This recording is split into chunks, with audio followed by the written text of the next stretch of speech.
Do you need a Sorceress build with insane amounts of AoE and single target damage, being able to clear maps, get through all acts, defeat difficult bosses with ease, and having a ton of dynamic with the build overall, and probably being the best Sorceress build from early to end game? Then I got the Sorceress build for you. What's up, world? It's Utopia back in the video. Today we're checking out all things Path of Exile 2. Okay, so first up, we'll jump into our spells, what we're utilizing, our different spell casting, how we're going to be utilizing each thing there. Then we'll go into our gems and our support gems, what level you were using. We'll check out our passive skill tree, and then we'll check out our gearing that kind of ties into that, and of course our Ascension tree with that as well. Okay, so let's just jump right into it. Okay, so first up here, let's go over our spells, how we're utilizing each of those. I'll go through the section a little bit quickly so that you can get through that, and we can move on to the other stuff there. So first up, obviously this is a cold build mainly, and we are using a lot of AoE and single target utilization here. There are a bunch of things that I include different that I do believe are much higher in DPS. You'll see that in some boss footage.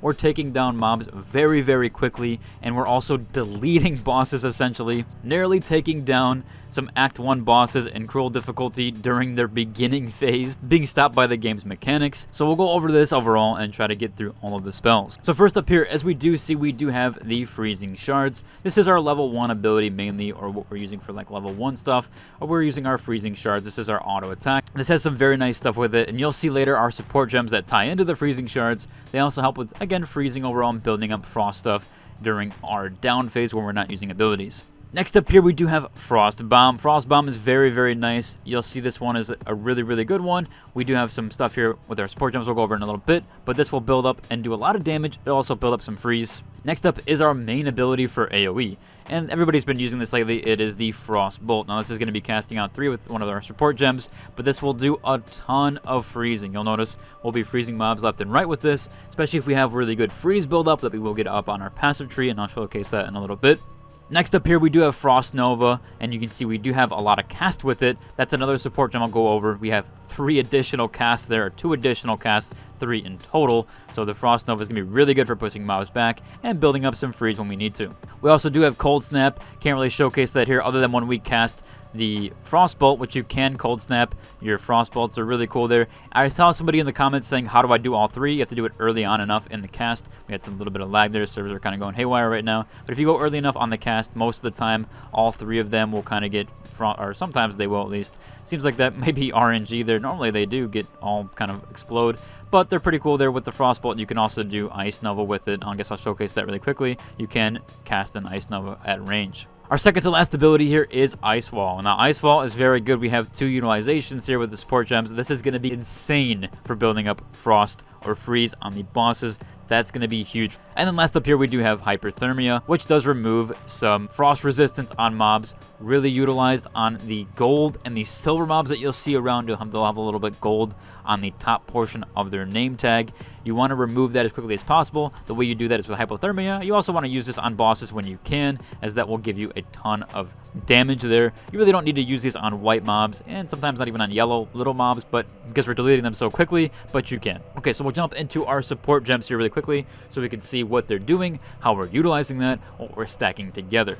First up here, we have Freezing Shards, and the first one with Freezing Shards is a really, really cool one. I've never seen anybody use this, and that is the Trigger Mana Flare on critical hits. This is going to give us some fire damage, so we are doing some elemental stuff here. There's a lot of elemental passive stuff that we can get on the tree for some extra damage that I want to tie into eventually. We're not going to pick it up right away, but I feel like this kind of sets it up for that. Next up here, we do have a 25% more cast speed. I like this one for this overall. It does give some nice cast speed there. I feel like Frostbolt doesn't really need that. We already have stuff on there. We already got really fast cast time with it, so I'm not really concerned about that. With this, I can auto bosses much quicker, build up some freezing when I'm using it. I just like it on there overall. Next up, we have Elemental Storm. This is from our Ascension. More than likely, I wouldn't have taken this if I knew better, or at least I wouldn't have used it right now, although I'm going to keep it because it's about 16,000 gold just to reset the Ascension tree. But if you do want to pick it up, I do have it on a lot of my build guides. Fortunately, we would probably take something else. I didn't realize that mana was going to cost so much. Right now, we don't have a lot of that good stuff on there, but we just have a Frost Nexus. Next up is our main one here. This is what a lot of people have been using lately, and this is the Cast on Freeze ability. You do need 60 Spirit. There are multiple ways to get 60 Spirit. I'm going to include a link down below on how to obtain both the 30 and 60 Spirits. And maybe next time I'll include that in a guide how to actually obtain those or where to get those at. However, right now this is a buff, that's essentially a spirit buff that you can access and is cast on freeze. And you do have to right click here to activate it. There's also some notable things in here. So we are going to slot Comet into this. And that's obviously, a lot of people have been taking Comet with this, and it is very, very potent, very strong, but it uses a lot of mana, and you will see we'll struggle with that a little bit, but I have a lot of tips for that on how to manage that. Next up, we have Impetus, which is really good to give us some increased energy gain. This is another major utilized one. The reason why we want this is on our cast, we want to be able to get it on the first freeze. So when you freeze a mob, that will essentially always cast on freeze. However, if you didn't have this slotted, they wouldn't always get a Comet casted on them. If they were frozen, you'd have to build up that energy, and typically you have around like 76%, so you're almost right there to do it. But if you get that extra 40%, you will get that. One thing notable with that is you want to make sure that you have more than the maximum energy here to cast. So you can click on that here and see what the maximum energy is for you to cast on freeze. And as we see right here, we need 153. Well, we have 100, and then we have 64%. So 164, and so we are above that 153, so we'll cast every single time that an enemy is frozen, as long as you have the mana for it. Next up here, we do have Spell Echo. This is going to cast 2 Comets. As you see, we have 2 Comets casting down. We really do like that. It's very, very strong. Ice Nova, we have slotted Unleash in here, as that will give us that double up of the Ice Nova, and so we'll get 3 casts of it. Very strong, very potent. We also have this one here, Deep Freeze, support skills, increased freeze duration on enemies. We have this one slotted, as this will just give us some freeze duration overall with that. We don't really want to utilize it too much on anything else. You could maybe slot it with something else, but more than likely we're just going to keep it there for now. Frost Wall, we do take Font of Mana. That's going to help us with some mana regen. Really, realistically, this is the only thing that can, as far as I'm aware right now, that can give us mana regen. It doesn't work on any other ability. As this says, objects generated create an aura. So you have to have a stationary object to actually do it. Really, as right now, as far as I'm aware, Sorc only has this one. There might be a few others, but we're going to be using this kind of totem-esque to generate mana, as that's the only one that can utilize that. And then we have here, these supported skills have an increased cooldown recovery rate. You want to have that for bosses, as you'll be spamming your ice walls down, and that's going to be using your frost walls. That's going to give you so much buildup, and you're going to get really, really fast for cooldown generation. As you see in the bottom right there, we had insane cooldown regeneration. This is going to help us a ton on those boss fights. Next up, we have Frost Bomb. First up, we have Fast Forward here. That's going to give us a faster tick time, and as you'll see here, we get really, really fast tick time with Frost Bomb. I've seen a lot of build guides not utilize this. I'm surprised they don't, as you're getting this insanely quick. As when it pulses, it just only does a lasting area, but the explosion is what you really want. You really want the explosion as fast as possible, in my opinion, and so you kind of want to get that down quickly and have it just explode. That's going to give you a nice freeze buildup as well. And as you can see here, it doesn't change the damage modifier here, it just changed the orb's duration and the freeze exposure. Next up here, we have the supported skill with a 40% more effect. And that's just going to give more time for bosses to kind of be inside. Again, if it is a little bit longer, it can give a little bit more freeze to bosses, but more than likely they're going to move out of that, so you kind of want it as quickly as possible. Next up, we have Frostbolt. That was our huge one here. And of course, we have Scattershot. Everybody takes Scattershot, as it's going to give us those 3 casts there. Moving on, we do have the Penetrate Cold Resistance. I like this one. We don't really have a lot of options for this right now. You could maybe slot it into Cold Snap, but there's a few things there that we'll utilize over that. And then we also do have Glaciation, which does a freeze, 50% more freeze. As of right now, this doesn't look like it adds a modifier, but it doesn't add a modifier to anything that I've noticed. It works in nearly everything. In fact, we can even look in here. It doesn't add frost on anything, so I'm not sure if this ability is even working right now. I've done some testing with it. It seems like glaciation might not be working, at least as far as building up freeze. I've noticed that it doesn't show the modifier on any of these pages here, so we'll have to wait and see. Maybe that's a bug. Next up here, we have Cold Snap, where we're taking Considered Casting, and that's going to give us a 25% damage increase. You'll see we get some damage increase there. That's very big for that ability. And then we also have another one, 30% damage ability right here, but we cannot crit with that.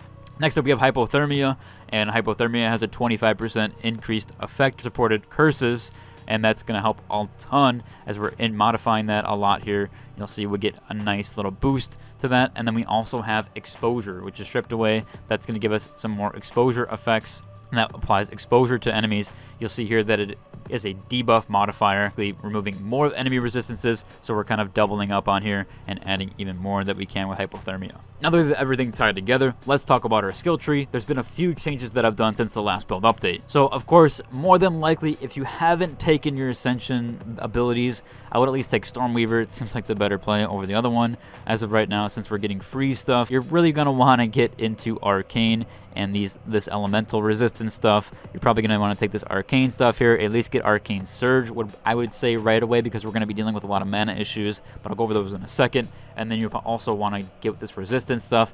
As I said, right now, I need to work on my Ascension. I haven't really, have been just kind of building other stuff, but I will eventually. Those are the ones that I'm going to take when I do an updated build guide, and I'm still probably going to leave this for right now since I've already taken it, and it's like 9,000 per reset here, so it's just way too much costly-wise. I just don't want to spend that much gold to reset these. So unfortunately, we do have Elemental Storm. I can't find a lot of gemstones that work with it, or these support gems, and it seems like some stuff might even be bugged, but we'll have to wait and see. Some of our main stuff now, our main changes here, is that I did end up getting rid of our critical hit stuff here, as we don't really need it as much, as this is critical hit chance and not critical spell chance. Although with our main frost ability here, freezing shards, you could proc onto that, but I've removed it for now. I've also removed this freeze buildup, as we're going to get it at the top of the tree, and I built over here to get some more mana regeneration, because we're really going to need mana regeneration. You'll see our mana will shoot down very quickly.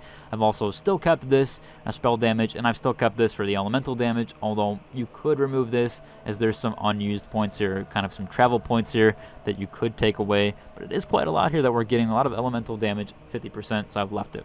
We've also taken this section here for mana regeneration, and we've hopped over here and gotten some more freeze build up. We've skipped out on these for right now because we wanted to build up and get into this tree, which is very much utilized. We have a ton of freeze build up here. Basically, we traded this tree down here, which had 70% cold build up and some magnify stuff, and we got 65% cold build up, but we got a ton of damage increase here for that. So we got a ton of cold damage increase, and we also got a +1 level to all cold spells, which is quite massive. What I'm working on right now for this tree is to jump over and potentially get this section here, although I might not need it, or not this section, I'm sorry, this section right here, where we can get the meta increased to energy. But as of right now, it looks like I might not need it. The only one you really could utilize here is the recover 3% of mana when you invoke a cast spell. Spells deal 45% increased spell damage. That could help with your comet, but you might not need to utilize this if you are already doing a ton of damage. So we'll see kind of how that toys around with. Most people go here for the energy stuff, although right now I don't need the energy increase, so I'm not sure if I'm going to actually utilize that. There are some other things, like I kind of want to grab this 25 int right here, which is really nice, and there are some other stuff like mana regeneration on this side of the board that we might eventually get into, but eventually we'll work to that, and I'll do an updated kind of build note on that once we're there. We're already doing a ton of damage, and we have really good mana regeneration with this itself, although the gear will tie into that a little bit. Moving on, we have the gearing section here, and what are we mainly looking for our gear-wise? That is mana regeneration or mana on eliminations. Anything that's providing mana at this point is insane. So like even here I have a blue helmet, but it gives me 103 to maximum mana. Right now I have 715 mana, which is a pretty high number, and that's just what you want. You want a lot of mana that you can find on anything. I believe something on here, I believe it's my ring also gained 2 mana per enemy downed. There's also some 28% mana regeneration here.